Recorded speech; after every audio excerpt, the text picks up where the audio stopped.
Olá, bem-vindo ao nosso canal, bem-vinda ao nosso Evangelho no Lar. Antes de iniciarmos, vamos colocando o copo com água para que as equipes espirituais possam fluidificá-la ao longo do nosso Evangelho. Antes de iniciarmos, gostaria de pedir também que você se inscrevesse no nosso canal e desse um like aí nos nossos vídeos, que é uma maneira de nos ajudar a divulgar o nosso trabalho.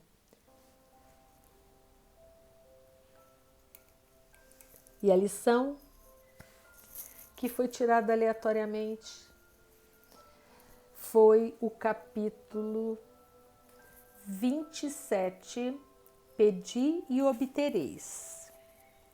Cai o item 18, da prece pelos mortos e pelos espíritos sofredores. Do jeito que nós estamos recebendo tantas notícias tristes sobre todos aqueles que conhecemos e que estão fazendo o desencarne nesse momento, muitas pessoas estão na dúvida se todas as suas preces são realmente atendidas. Se essas pessoas que estão desencarnando nesse momento ou que já estão desencarnadas, se efetivamente elas recebem algum tipo de benefício pela nossa prece. E aí vem o Evangelho nos esclarecer e nos consolar, como sempre.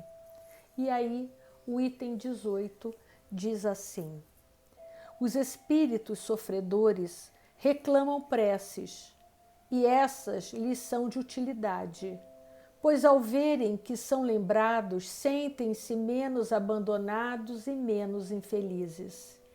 Mas a prece tem sobre eles uma ação mais direta: reerguer-se a coragem, excita-lhes o desejo de se elevarem pelo arrependimento e a reparação, e pode desviá-los do pensamento do mal. É nesse sentido que ela pode não somente aliviar, mas abreviar-lhes os sofrimentos. Algumas pessoas não admitem a prece pelos mortos porque acreditam que a alma só tem uma alternativa: ser salva ou condenada às penas eternas, como muitas religiões acham que as pessoas vão ficar eternamente no inferno, não é verdade? Num e noutro caso, portanto, a prece seria, nesse caso, inútil. Sem discutir o valor dessa crença, admitamos por um instante a realidade das penas eternas e irremissíveis e que as nossas preces sejam impotentes para interrompê-las. Perguntamos se, mesmo com essa hipótese, é lógico, é caridoso, é cristão recusar a prece àqueles que precisam? Essas preces, por mais impotentes que sejam para liberá-los, não serão para eles uma prova de piedade que poderá minorar-lhes os sofrimentos? Na terra, quando um homem é condenado à prisão perpétua, mesmo que não haja nenhuma esperança de obter-se a graça para ele, é proibido uma pessoa caridosa auxiliá-lo a carregar o peso dos grilhões? Lembrem que mesmo Jesus, quando estava indo para o Calvário, carregando a cruz, inúmeras pessoas se colocaram ali para ajudá-lo. E apesar do rigor dos romanos, muitas vezes foi permitido sim que as pessoas o ajudassem. Pequenos gestos, mas foi permitido sim que ele fosse ajudado quando caiu, para levantar, não é verdade? Quando alguém está atacado de mal incurável, não havendo, portanto, nenhuma esperança de cura, deve-se abandoná-lo sem nenhum alívio? Pensai que entre os réprobos pode estar uma pessoa que vos seja cara, um amigo, talvez um pai, a mãe ou um filho. E só porque, segundo julgais, essa criatura não pode ser perdoada, poderíeis recusar-lhe um copo de água para mitigar a sede?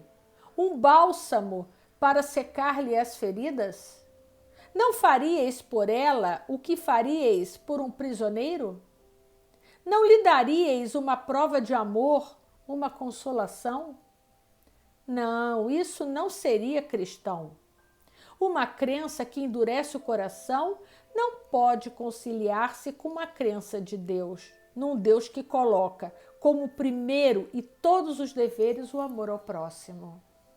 Negar a eternidade das penas não implica negar uma penalidade temporária, mesmo porque, na sua justiça, Deus não pode confundir o mal com o bem. Ora, nesse caso, negar a eficácia da prece seria negar a eficácia da consolação, dos estímulos e dos bons conselhos. E isso equivaleria a negar a força que aurimos de assistência moral dos que nos amam. Outros se fundam numa razão mais especial, a imutabilidade dos desígnios divinos. Quer dizer que os desígnios divinos não mudam nunca. Deus, dizem eles, não pode modificar as suas decisões a pedido das criaturas, pois caso contrário nada seria estável no mundo. O homem nada tem, portanto, de pedir a Deus, cabendo-lhe apenas submeter-se a adorá-lo. Há nessa ideia uma falsa interpretação da imutabilidade da lei de Deus, ou melhor, ignorância dela, no que se concerne à penalidade futura. Essa lei é revelada pelos Espíritos do Senhor. Hoje, que o homem já amadureceu para compreender o que, na lei, é conforme o contrário aos atributos divinos. Segundo o dogma da eternidade absoluta das penas, quer dizer, a pessoa morre ou vai para o céu ou vai para o inferno. Não sai de lá. Nem os remorsos, nem o arrependimento são considerados a favor do culpado. Para ele, todo o desejo de melhorar-se é inútil. Está condenado a permanecer eternamente no mal. Se foi condenado, entretanto, por um determinado tempo, a pena cessará no fim do prazo. Mas quem pode afirmar que ele terá então melhorado nos seus sentimentos?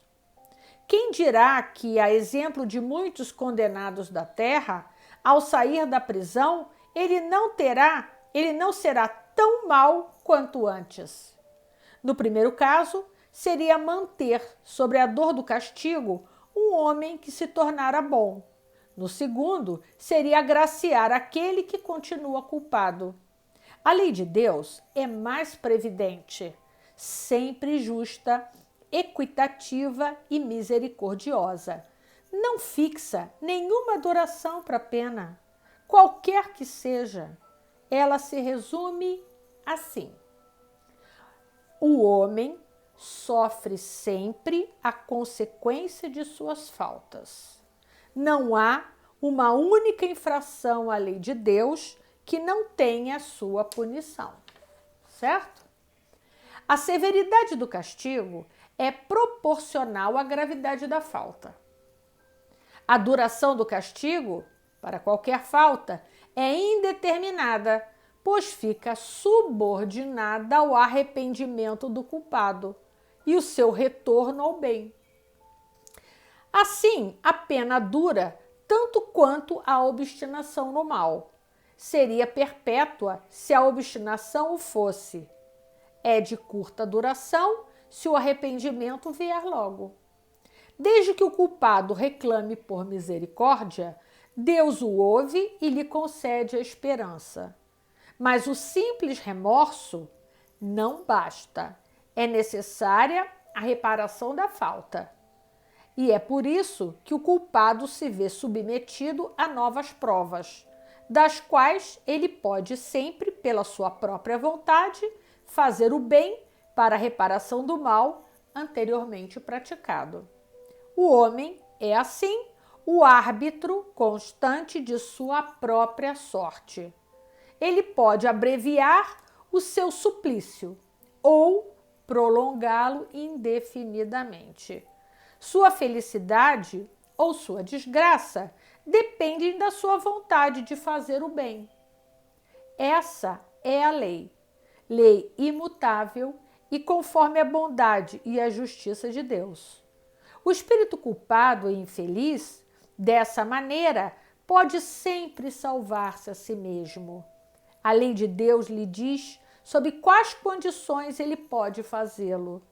O que geralmente lhe falta é a vontade, a força e a coragem. Se pelas nossas preces lhe inspiramos essa vontade, se o amparamos e o encorajamos, se pelos nossos conselhos lhes damos as luzes que lhes faltam, em vez de solicitar a Deus que derrogue a sua lei, tornamo-nos instrumentos da execução dessa lei de amor e caridade, da qual ele, assim, nos permite participar para darmos nós mesmos uma prova de caridade. É tão lindo quando nós conseguimos entender a justiça divina, quando nós entendemos que está tudo certo, não existem penas eternas e a lei de Deus, ela é flexível. Ela é flexível a quê? A nossa vontade. Porque quando erramos e nos desculpamos, nos arrependemos e nos propomos ao bem, aquela pena, ela se extingue. Vale muito a pena retornarmos depois com mais calma e lermos novamente essa passagem para podermos entender direitinho o que o plano espiritual quis dizer com essas palavras. Obrigada a você que nos acompanhou até agora. Amanhã estaremos aqui no mesmo horário. Contamos com a sua presença. Até amanhã, se Deus quiser, e Ele há de querer.